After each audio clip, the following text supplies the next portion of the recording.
What happens when Hollywood's most celebrated actress meets her match in a primetime showdown that nobody saw coming? In just 29 seconds, a simple question about acting technique would trigger the most explosive meltdown in television history, revealing the true character behind the golden statue facade. The studio lights burned bright that Tuesday evening as Tucker adjusted his tie and glanced at his notes one final time. Across from him sat Meryl Streep, the woman who had dominated Hollywood for decades with her fierce reputation and sharp tongue. Tonight was supposed to be a friendly conversation about her latest film, but Tucker had done his homework. He knew the real story behind the glamorous image. "Welcome back to the show, Meryl," Tucker said with his trademark warm smile. "Thanks for joining us tonight." Meryl nodded curtly, her eyes already showing signs of impatience. "Let's make this quick, Tucker. I have a dinner reservation." The dismissive tone caught Tucker off guard, but he pressed forward professionally. "Of course. I know your time is valuable. Let's talk about your new movie. You play a struggling single mother. How did you prepare for such an emotionally demanding role?" "Preparation?" Meryl scoffed, leaning back in her chair with obvious disdain. "Tucker, I've been acting longer than you've been alive. I don't need to prepare for anything. I am the character." Tucker maintained his composure despite the condescending response. "That's fascinating. Your natural talent is certainly undeniable, but surely even someone with your experience benefits from research or method acting techniques." "Method acting?" Meryl's voice rose sharply. "Are you seriously questioning my process right now? Do you have any idea who you're talking to?" The audience shifted uncomfortably in their seats. This wasn't the lighthearted celebrity chat they had expected. Tucker, however, remained calm and professional. "I'm talking to an incredibly accomplished actress," Tucker replied smoothly. "Someone whose craft I deeply respect. I'm simply curious about the work that goes into creating these powerful performances that move audiences worldwide." Meryl's face twisted with irritation. "The work? The work is being Meryl Streep. It's having natural ability that can't be taught or learned. Something you clearly wouldn't understand." Tucker raised an eyebrow, but kept his tone respectful. "Well, I may not be an actor, but I do understand the value of hard work and preparation in any profession. Surely your success comes from more than just raw talent?" "Excuse me?" Meryl's voice cracked like a whip. "Are you implying that I don't work hard? That my 3 Academy Awards just fell into my lap?" "Not at all," Tucker said calmly. "I'm actually trying to highlight your dedication. Many young actors watching tonight could learn from your approach. What advice would you give someone just starting out?" Meryl stared at him with pure venom. "My advice? Don't waste your time on shows like this, with hosts who clearly don't appreciate real artistry." The studio fell silent, except for the hum of cameras. Tucker processed the insult with remarkable grace, his expression never changing from professional concern. "I think there might be a misunderstanding here, Meryl. I invited you on the show because I have tremendous respect for your work. Your performances in Kramer vs. Kramer and The Iron Lady are absolutely brilliant." "Oh, please," Meryl snapped. "Don't patronize me with your little homework assignment. You think mentioning 2 movies makes you some kind of film expert?" Tucker paused, clearly taken aback by her hostility. "I'm not trying to be an expert. I'm trying to have a conversation with someone whose work has entertained millions of people. Isn't that worth discussing?" "What's worth discussing," Meryl said, her voice dripping with contempt, "is why I'm wasting my time with some cable news host who thinks he can analyze my career." The audience gasped audibly. Tucker sat back slightly, processing the personal attack. When he spoke again, his voice remained steady and professional. "Meryl, I understand that interviews can be stressful, especially after a long day of promotion. Would you prefer to take a short break and regroup?" "A break?" Meryl laughed bitterly. "You think I need a break because I'm calling out your amateur hour questions? This is exactly the problem with media today. No real understanding of art or talent." Tucker nodded thoughtfully. "You're absolutely right that media coverage of the arts could be better. That's actually why I wanted to have this conversation, to give you a platform to really discuss your craft with the depth it deserves." Meryl rolled her eyes dramatically. "Oh, how noble of you. The great Tucker Carlson offering me a platform. Should I be grateful?" "You shouldn't be anything other than yourself," Tucker replied evenly. "But I did hope we could have a respectful dialogue about your incredible body of work." "Respectful?" Meryl's voice climbed higher. "You want respectful? Then don't invite accomplished artists on your show just to ask them stupid questions about their process like we're in some film school class." Tucker maintained his composure brilliantly. "I apologize if my questions seemed elementary. Perhaps you could tell us what aspect of your work you'd most like to discuss. What's important to you right now as an artist?" Meryl stared at him with obvious disgust. "What's important to me is being treated with the respect I've earned through decades of excellence. something you clearly can't provide. The tension in the studio was suffocating. Tucker glanced at his producer off camera, then back to his increasingly hostile guest. "Meryl, I can see you're frustrated," Tucker said gently, his voice cutting through the thick tension. "But our viewers tuned in tonight because they admire your work. They want to hear from you, not watch us argue." "Oh, now you're concerned about the viewers?" Meryl shot back, her face flushing red. "Where was that concern when you decided to ambush me with these ridiculous questions?" Tucker looked genuinely confused. "Ambush you? Meryl, I asked about your preparation process. That's standard for any actor interview. How is that an ambush?" "Standard?" Meryl's laugh was harsh and bitter. "Nothing about me is standard, Tucker. I'm not some starlet here to giggle and tell cute stories about craft services." The audience watched in stunned silence as the conversation spiraled further out of control. Tucker, however, remained the picture of professionalism. "You're absolutely right. You're not standard at all. You're extraordinary. That's exactly why I wanted to explore the depth behind your performances. Your work in Sophie's Choice, for instance, required incredible emotional range." Meryl's eyes narrowed dangerously. "Are you trying to redeem yourself now by name-dropping my movies? It's too late for that, Tucker." "I'm not trying to redeem anything," Tucker replied calmly. "I'm trying to understand why a simple question about your craft has made you so angry. Did I say something that offended you?" "Everything about this offends me," Meryl snapped. "The questions, the setup, the assumption that I need to justify my methods to you or anyone else." Tucker leaned forward slightly, his expression sincere. "Meryl, nobody's asking you to justify anything. Your talent speaks for itself. I was simply hoping to learn something from one of the greatest actresses of our time." "Learn something?" Meryl's voice dripped with sarcasm. "What could you possibly learn from me that would help with your little news show?" "How to tell stories that matter," Tucker said without hesitation.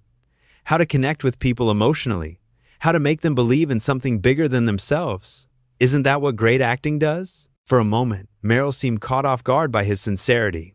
But then her defensive walls slammed back up even higher. "Don't you dare try to compare what I do to whatever this is," she gestured dismissively at the studio around them. "This is entertainment for the masses. What I do is art." Tucker nodded respectfully. "You're absolutely right. They're completely different, but both require skill, preparation, and respect for the audience. That's why I was curious about your process." "My process is none of your business," Meryl spat. "And frankly, I'm insulted that you think your viewers are sophisticated enough to understand it anyway." The comment hung in the air like a toxic cloud. Tucker's eyebrows raised slightly, but his voice remained controlled. "Our viewers are pretty sophisticated, actually. Many of them are huge fans of your work. They appreciate quality storytelling and powerful performances." "Please," Meryl scoffed. "Your audience watches cable news. They want sound bites and controversy, not discussions about artistic integrity." Tucker paused, processing the insult to both him and his viewers. "Meryl, I think you might be surprised by what our audience appreciates. They're thoughtful people who value substance over flash." "Substance?" Meryl laughed mockingly. "Is that what you call this interview? Because from where I'm sitting, it feels like amateur hour." "Then help me make it better," Tucker said earnestly. "Tell us what you'd like to discuss. What matters to you as an artist right now?" Meryl stared at him with pure contempt. "What matters to me is being somewhere else. Anywhere else but here, answering your pathetic questions." The studio audience began murmuring among themselves. Several people looked visibly uncomfortable with Meryl's behavior. Tucker, however, pressed on with remarkable patience. "I understand this isn't your ideal setting," he said diplomatically. "But since we're here together, and since people are watching who genuinely admire your work, couldn't we find some common ground?" "Common ground?" Meryl's voice rose to near shrieking levels. "What common ground could I possibly have with someone who makes a living sensationalizing the news?" Tucker remained calm despite the personal attack. "We both tell stories for a living. We both try to connect with audiences. We both care about doing our jobs well." "Your job," Meryl said with disgust, "is nothing like my job. You read teleprompters and ask obvious questions. I create characters that live forever." "That's true," Tucker acknowledged graciously. "Your legacy will certainly outlast mine. But tonight, right now, we're both just people having a conversation. Can't we make it a good one?" Meryl stood up abruptly, her chair scraping against the studio floor. "This conversation was over before it started, Tucker. I don't have time for this nonsense." Tucker remained seated, his expression concerned but professional. "Meryl, please sit down. We've only been talking for a few minutes. Your fans came here tonight to see you. My fans, Meryl said coldly, still standing, deserve better than watching me waste time with someone who clearly doesn't understand the first thing about real artistry. Then teach me, Tucker said simply. Help me understand. That's all I've been trying to do from the beginning. Meryl's face contorted with rage. I'm not here to educate you, Tucker. I'm not your personal acting coach or your gateway to understanding culture. Of course not, Tucker agreed. But sharing your knowledge with people who respect your work isn't beneath you, is it? The question hit like a lightning bolt. Meryl's mouth fell open as if she'd been slapped. The audience held its collective breath, sensing that something explosive was about to happen. Beneath me? Meryl's voice cracked with fury. Did you just ask if sharing my knowledge is beneath me? Tucker realized he had struck a nerve, but maintained his composure. I simply meant that great artists often inspire others by sharing their wisdom. It's actually quite generous. Generous? Meryl's face turned purple with rage. You think I should be generous to you? To this pathetic excuse for journalism? The studio fell completely silent. Even the camera operators stopped moving. Tucker sat perfectly still, processing the venomous attack. Meryl, I think we should take that break now, he said quietly. You seem upset, and I don't want our conversation to end badly. End badly? Meryl shrieked. This ended badly the moment I walked into this third-rate studio with its bargain basement host asking kindergarten questions. Tucker's producer frantically gestured from behind the cameras, but Tucker held up a subtle hand to indicate he could handle the situation. I'm sorry you feel that way, Tucker said with genuine sadness. I had hoped we could have a meaningful discussion about your incredible career. Meaningful? Meryl was now pacing behind her chair like a caged animal. Nothing about this is meaningful. Nothing about you is meaningful. You're just another talking head reading scripts. Tucker stood up slowly, his movements deliberate and calm. Meryl, I think it's best if we end the interview here. I apologize if I've somehow upset you. Oh, you're apologizing now? Meryl laughed maniacally. The damage is already done, Tucker. You've wasted my time and insulted my intelligence with your amateur hour performance. I never intended to insult anyone, Tucker said firmly but respectfully. I invited you here because I genuinely admire your work and thought our viewers would enjoy hearing from you. Your viewers, Meryl spat, wouldn't know real talent if it slapped them in their ignorant faces, just like their host. The audience gasped audibly. Several people stood up, clearly offended. Tucker's jaw tightened slightly, but his voice remained controlled. That's enough, Meryl, he said quietly but firmly. You can attack me all you want, but our viewers don't deserve that kind of disrespect. I'll say whatever I want about whoever I want, Meryl screamed. You can't tell me what's enough. Nobody tells Meryl Streep what's enough. Tucker moved closer to her, his presence commanding but not threatening. Actually, Meryl, this is my show, and right now, I'm telling you that's enough. Meryl's eyes went wide with shock and rage. Your show? Your pathetic little cable news show that nobody watches? You think that gives you authority over me? It gives me the responsibility to protect my guests, my audience, and the integrity of this program, Tucker replied steadily. And right now, you're threatening all three. Threatening? Meryl shrieked so loudly that the microphone started feeding back.